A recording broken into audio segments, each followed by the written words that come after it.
اوكي بريدا ميتي وانا كان انا ابسو قبدن هاي دبت اوري سنتن سبو اي السلام عليكم ورحمه الله وبركاته مش عندك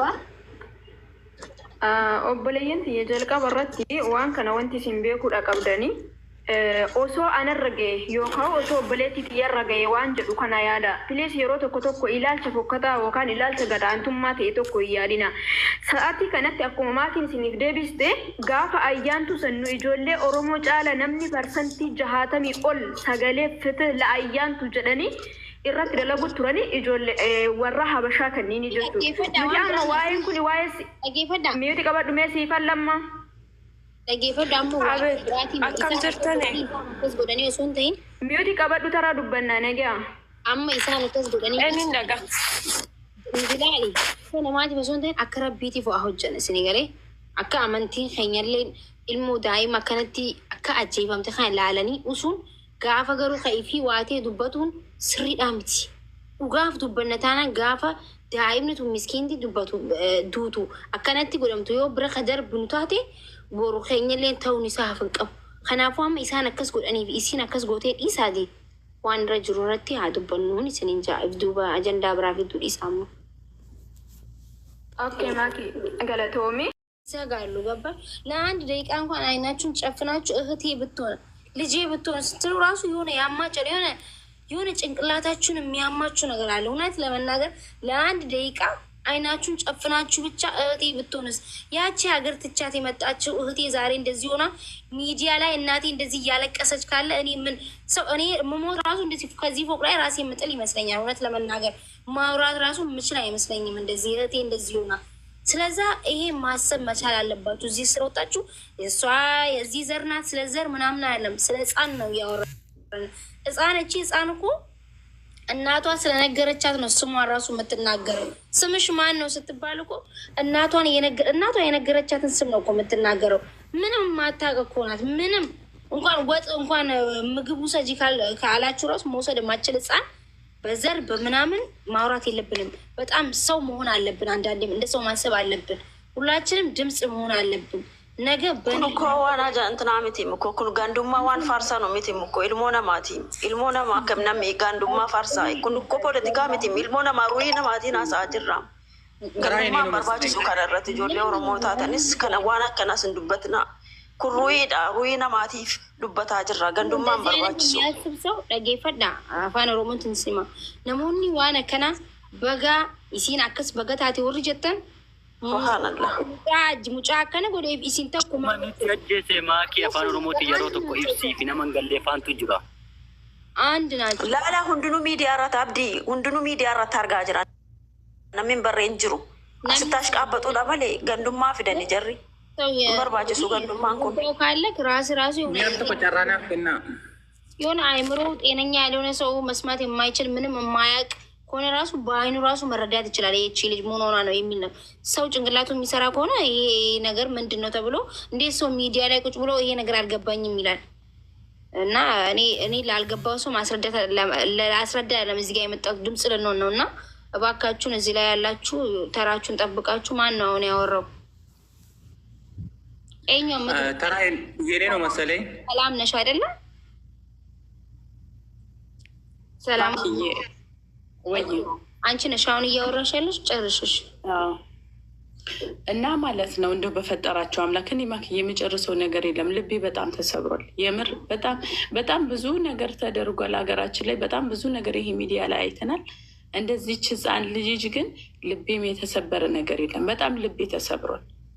እና አደራችሁ ምላችሁ ነገር በእናታችሁ አመሌ ወነ ማኪንዱበት የገቲ ጅሩፍ ጀቻዳ ገንዱማ ኬሰት ዋይንታኔ ኬሰት ከት እንደሚ በማርያም እስኒሶ ቦላን ቀብዱ ዳይ መቀብዱ ቡሩስ ደግሞ እናንተ ልጅ የምትወልዱ ልጆች ናችሁ ማለት ነው። እንደው በፈጠራችሁ አምላክ ይሁንባችሁ እና አደራችሁ ነው የምላችሁ። በቃ አይታችሁ በቃ ለምን ስደት ላይ ያላችሁ ልጆች አላችሁ። አንዳንድ ልጆች እኮ ጡታችሁ እያፈሰሰ ልጃችሁ ወደ ሀገር ላካችሁ ልጆች አላችሁ። በጣም ብዙ ማቃችሁ ልጃችሁን እኮ በስልክ እንኳን በኢሞ እንኳን ማታገኙበት በየቦታ ገጠር ላይ ያሉ ልጆች አሉ። ድምጻችሁን ማታገኙ ለእነዚያ ልጆችስ ምንድን ነው የምታስቡት? አመባቲባት ነምኒ ቶኮ በሬፈመን ቤከ በሬፈመ በየት ዶ ከነቲ በሬሳ ገሩ ሽንገሩ ዳኢመሽ የርገቴ ብዬ ጅርቲ ጀቻል ዳኢምኒ ኬ ማልኬስ ጅርቲ ዳኢምኒ ኮ ማልኬስ ጅርቲ ጀድ እያዲ እና አደራችሁ በፈጠራችሁ ለኮ በሬሳ ስኒፊን ማጆሌን ተኝ ወሪ ሲኒ አፋን አንገሌ ማኪ ኦልሴናቲ ጆሌን ኦልሴናቲ ጆሌን አፋ ኦሮሞ ዱበተውን ዶፌስኑ ሴና ሰገሊ ታ አችራነማ ወሪ ሲኒንገሌ ለኮምስተኮ በሬሳ አኒ ሲኒፊን ማዋን ዳይቹ ዋን ሲኒንገሌ ጅራቲ ዋን ሂንደጌን ጆሌን አፋን አማሪፈን ደጌኝ ዱን ጅርተኒ ማላከ ወንቲ ቴ ኦሶ ዋን ሂምቤን ዱቱ ጅርተን ጀቹ እስኒ ሂማ ኦኬ እስኒ ሂማ ወልቲ ቀቤቹ እሺ ማን ነው አሁን ማን ነው የማን ነው ተራው እንት ኸይሰና ያሱይተኒ አንዴ ዳራ እሺ ሰላም አለይኩም አላውራችሁ ማስገባት አለብኝ እሺ አውሪ አሰላሙ አለይኩም ወራህመቱላሂ ወበረካቱ ወአለይኩም ሰላም ሀሳባችሁ ላይ መገደል አለበት በሚለው ራሱ አልስማማም። ሞት እረፍት ነው። አንዳንዴ ሞትም እረፍት ነው። በቃ ማለት አለ አይደለ አስተማሪ የሆነ ቅጣት እንዲቀጣ ፈልጋለሁ ወይ በአደባባይ ላይ በቃ ሞትን እንዲመኝ ማለት ነው። ራሱ ሞትን እንዲመኝ ማድረግ እንጂማ ቢገደል እረፍት ነው ለሱ የዋጀፈ ኢሳፍስ ቦቀና አደም ይሄ አረገል ፈተዋንቴና ከና በቃ አደባባይ ረትፈኒሰኒ አከኔዱ ሀውሰታ ሲሱ መሌ እኔ እንጃ በሪች ወልፋታ ወላሂ ዱካዱባችሁ በሪች ወልፋታ እና ወንት እንጀሉ ከነማ አትፉፋ አይ ወሪ ሲኒንገሌ ማል ሀሰው ጅራ ፌበን ጀደምቲ ilmoo daa'ima tana ilmoo daa'ima haati mana qaali namarraa kireeffattetti mana keessatti dhiistee deemtee isiin gibbii keessa takkin immoo qe'ee keessa qe'uma san keessa osoo taphachuu jirtu qaalichi haadhaaf ilmoo amata torbaa ashawwaa afaanitti naqee ukkaamsee akkatti qabee jechuudha. Ashawwa afanitti guure ashawwani beetan ashawwani beetani ashawwan ashawuma ashawwa afanitti guure ukkaamse duraanis duubaanis gudeedee ajjeese sambooda saafaa keessa kaayee qaama isii irraa dhiqee akka nama kuftee duute jedhamtuuf shigiree bitee qaama isii cicciree akkasitti tottolchee uwwisee bikka ijoolleen akkatti isaan qaamatti dhiqatan muka tokko jira achi jala kaayee jechuudha. akka namni achirraa kuftee duute jechuudhaaf sambooda haati gisee dhuftu ilmoo duutetti dhufte poolisattis waamumatti simanii inni osuma batachuuti irratti beekanii jechuu qaalcha kana amma 25 irratti murteessan qaalicha ilmoo daa'ima ajjeesee akkasitti duraanis duubaanis akka fedhetti itti fayyadamee ajjeese qaama isiitillee akka namni kuftee duute jechuuf qaama isii shigireedhaan cicciree boodallee amma 25 itti murteeffame haadha sodaachisaa jiran. Haadha maallaqa siifaayinaa waan gootu kana dhaabi jaanii haati naman qabdu miskiinaa firan qabdu biyya birarraa achi galte finfinnee galtee nama takka hin qabdu rakkataa jirti rakkoo keessa jirti haati isiillee dararaa jiranii amma 25 irraa akka manni murtii irraa qannasuuf takkeen immoo irraa hir'isuuf himata banatanii jiranii jechuudha. Kamichiyyuu akkana godhan saniif sagalee tahaa jirraa hundi keessanuu ilmoo daa'imni homaa hin beektu daa'imni amata torbaatuni nyaata namaa kanneen nyaata ifiifuu kan namaa kanneen nyaatti malee nyaata kushinaa seentee takkiin alawaadaa seentee nyaata naqattee nyaatu hin beektu ilmoo daa'ima tana waan feete yoo taatellee boru nuti siin dhaluu baanullee namummaan nuti dhagaamu qaba namni obboleettii xiqqoo akkanaa biyyaa hin qabne an akka maakiitti obboleettii xiqqoo jaalallee jedhamtuun biyyaa qaba xiqqoo ayisuma geessi jechuu biyyaa qaba daqiiqaa takkaa biyya cufattanii obboleettii teenya yoo taate akkanatti gudeeddamtee ajjeefamtee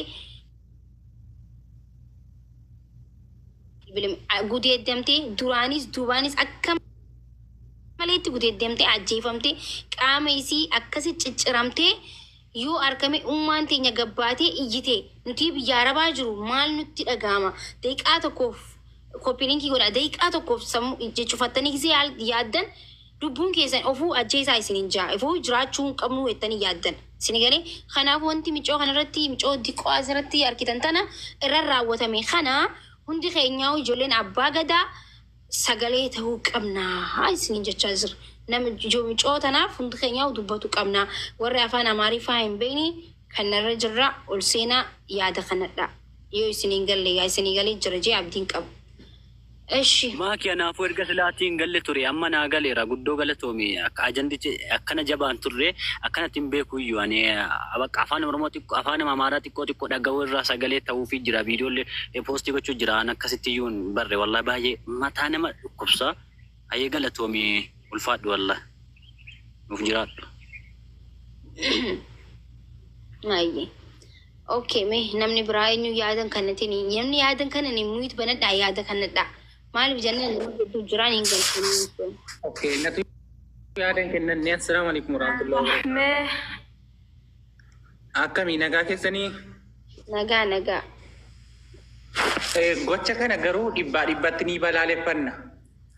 Gochi kun immoo osoo Oromoo keessa ta'eera ta'e osoo mucaan kun kan gudeedamtis Oromoo ta'eera ta'eeti maal akka uumamu mee itti yaadaati isinumti ta'aati miidiyaan jira maal akka gabaasu adda baastanii bartaniitu amma isinii akka jeeruma fakkaatanii sagalee miskiina taatanii sagalee ta'aa jirtu sagalee kan ta'amu haala kanaan miti jeerri amma fakkeenyaaf gaallaan daa'ima gudeede indoo oneeg shanii daa'ima gudeede jedhanii gabaasu malee jeerri akkasittiin gabaasan.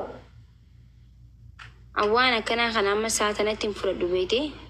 Maaki salaam alaikum warahmatullahi wabarakatuh. Mee qoy deebisaa isaatillee yaadallee anatu kennaa dhiifama yeroo takka. Maaliif jenna ilmi namaa kun yaadni isaa sammuun dhoqqee faatu jira waan ta'eef silaa Oromoo yaada kennadhaa iyyee. Qoy mee muyit goraddu namni maa nama dhageenya.